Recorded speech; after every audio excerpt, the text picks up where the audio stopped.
अध्यक्ष महोदय, जब जब चुनाव आते हैं तो सारे दल एक ही बात कहते हैं कि हम सत्ता में आएंगे और किसानों का कर्जा माफ करेंगे। अध्यक्ष महोदय, मुझे याद है 2014 के लोकसभा चुनाव में जब मोदी जी देश भर में प्रचार कर रहे थे तो एक ही बात कह रहे थे कि जिस दिन भारत में मोदी जी की सरकार बनेगी उसी दिन किसानों का कर्जा मोदी जी का कर्जा हो जाएगा।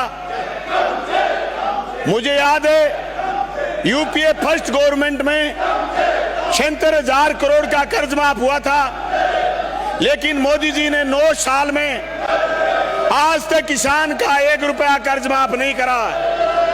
अध्यक्ष महोदय, जिस तरीके का झूठ मोदी जी ने बोला, उस झूठ से न हिंदुस्तान का किसान बर्बाद हुआ, हिंदुस्तान के किसान ने मोदी जी की आस में बैंक का ऋण नहीं भरा, जिससे बैंक के नो ड्यूज बजे और उससे उसकी जमीनें नीलाम हुई।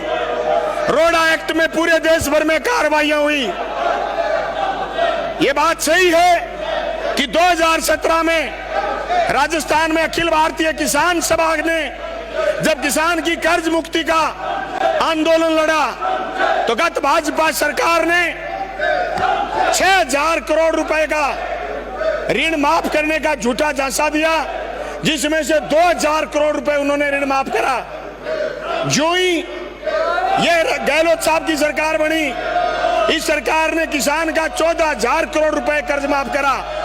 लेकिन आज भी सवाल है कि जिन लोगों के कॉमर्शियल बैंक के कर्जे हैं उन किसान का कर्जा कैसे उतरेगा। कई बार सदन में चर्चा हुई, सदन के नेता ने कहा कि हम बैंक से डायलॉग करेंगे और डायलॉग करने के लिए भारत सरकार को प्रस्ताव भेजेंगे और भारत सरकार, राज्य सरकार और बैंक बैठ करके किसान को कर्ज मुक्ति से पीछा छुटवाएगी। यह विधेयक तो लेकर के आए।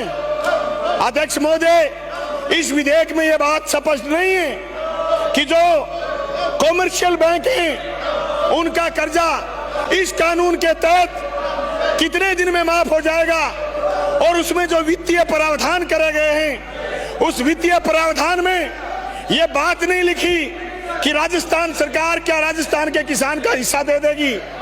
मेरी मांग है कि आप बहुत जोरदार कानून लाए हो, आपने रोडा एक्ट को रोकने की कोशिश तो करी है, लेकिन इसमें राजस्थान के किसान पर जो कॉमर्शियल बैंक का, एसबीआई बैंक का, पीएनबी बैंक का, एक्सिस बैंक का, दूसरे प्राइवेट बैंकों के जो कर्जे हैं केसीसी पर, उसका माफ करने के लिए सरकार कितने बजट का प्रावधान करेगी, ये बात इस कानून में लाते हुए अध्यक्ष महोदय, जो लोग घड़ियाली आंसू बहा रहे हैं, मैं उनसे कहना चाहता हूं, आप वो किसान की जमीन नीलाम करने के पक्षधर मोदी सरकार झूठ बोली है।